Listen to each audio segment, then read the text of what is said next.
The National Association of Secondary School Principals is the preeminent organization for school administrators on the middle and high school level, and I want to be certain that we continue in preeminent position.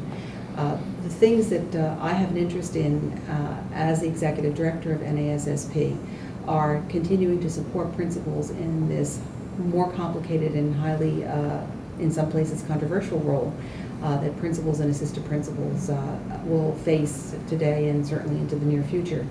The leadership definition has been slightly expanded for NASSP to include school leaders who are not necessarily only principals, but are people such as assistant principals, supervisors, and perhaps even teacher leaders.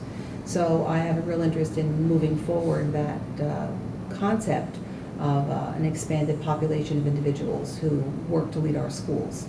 On the federal level, we continue to be interested and concerned about the reauthorization of ESEA and want to be certain that that reauthorization moves forward in the best interest of those who lead and run our schools. But I think embedded in all of these conversations has to be the understanding that we're about the young people whose lives are held virtually in trust by us, and to whom we have a requisite commitment to having them be successful both in high school and in post-secondary school, workplace and or higher ed. What do you think the biggest challenges are for secondary school principals in terms of the Common Core standards and assessments? I believe the biggest challenge now is that there is a real lack of the connection of the dots. I've used that expression before.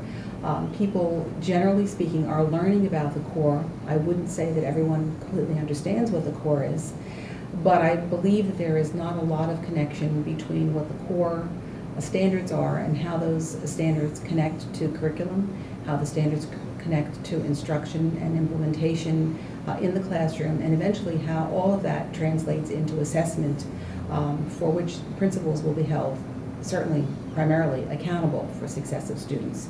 I believe that while it's a wonderful initiative and one that needs to be supported, it's not one that principals are really well versed in, at least certainly not from my part of the country, and I'm not so certain that's so very different across the country. It really is absolutely imperative that principals really understand how the core is to be implemented in schools, not just what the core is.